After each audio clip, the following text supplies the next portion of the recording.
Good morning, how are you? I'm super excited. My husband had taken the kids camping for the weekend, so I had some time to myself to experiment in the kitchen.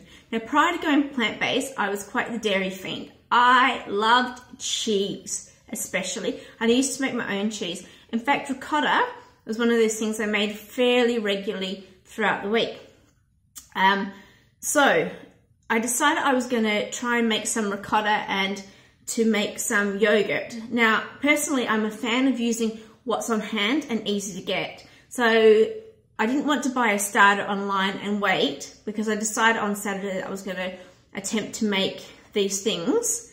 And I'm like, oh, well, if it's not on hand, I'm not going to do it. I can't wait for postage, I get bored. So anyway, this is what we made. Let's start with our ricotta. It's brilliant. Let me taste my ricotta. It's a lemony ricotta. Let me tell you how I made it, because it's so simple. So you take 1 litre of Bonsoy and you put it on the stove and you bring it up to temperature. You don't want it quite boiling. You don't want it quite at 100 degrees. You want it at about 80 degrees. So what you have to do, stir your pot.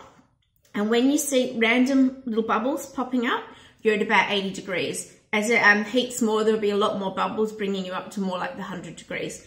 But when you have it stirred through to ensure that the mixture is heating evenly, the milk's heating evenly, and when the bubbles start to come up, 80 degrees, turn it off, squeeze in the juice of a lemon, stir it, and let it sit. So the lemon will break it apart and you'll start to see your curds and your whey.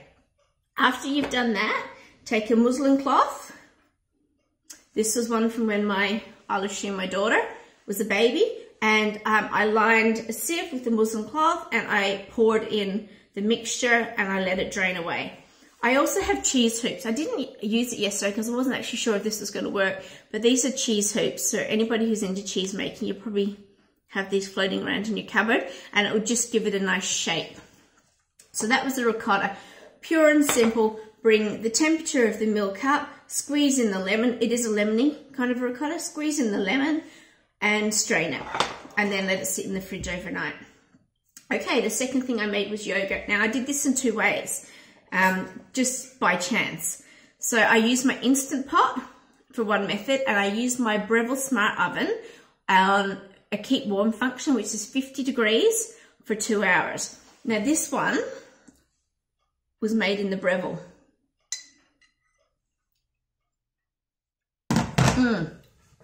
That's good. That's really sweet. It's held together nicely and it worked perfectly. This one was made in my Instant Pot.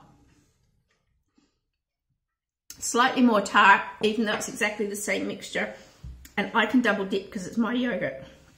All right, this is how you do it, and the yogurt making was really simple as well.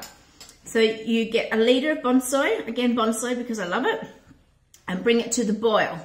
Do not do what I do and allow it to boil over, because your stovetop gets messy, but keep an eye on it, stir it so it heats evenly, bring it to the boil, turn it off and let it come back to room temperature. So let it sit for a while. Once it's back to room temperature, you need to add in 1 tablespoon of sugar. And the starter I used was a coconut yogurt from Aldi or Aldi, however you want to say it. So this one is a natural coconut. The only thing with coconut is coconut's a saturated fat, so we don't really want it in our diet. But I needed a yogurt starter to start with, so I chose this one. As I go ahead, I'll use some of my existing yogurts on my next starter to so the coconut will start to become less and less, and the soy yogurt more and more. So once the temperature has come down, all you need to do is add the 1 tablespoon of sugar and about 1/2 cup, more or less, or a few big spoonfuls of the coconut yogurt, and whisk it in. And then you pour it into, if you're using an Instant Pot, pour it into little moulds, little cups. I used a tiny sieve because there was some skin from settling, so I used a sieve as I poured it in. So if you're using your Instant Pot method, you put 5 cups of water into the Instant Pot and then your little moulds into there. You put it on keep warm for 15 minutes. After the timer has gone off for the 15 minutes, put it onto the yogurt function for 10 hours or overnight. I woke up in the morning, perfectly done. I had extra mixture left over, exact same mixture, 2 totally different flavors. So for this one, I just poured it into my Pyrex that I was going to store it in. I put it into the Breville Smart Oven, and I used the keep warm function on 50 degrees, and I left it for 2 hours, set the timer and I went to bed, left it for 2 hours, and then it wasn't opened all night. So when I got up this morning, the Breville Smart Oven had worked and the Instant Pot had worked. So that was pretty cool. So I'm really, really happy with that. Okay, so my plans for today, and I'll make a video of this later. I'm going to make a chicken pie using jackfruit. So that is my plan for today. I'll make a video of that. And also I want to talk about developing flavor profiles and how you can build taste in your plant-based food and how you can troubleshoot when it doesn't taste quite right. Thanks for joining me.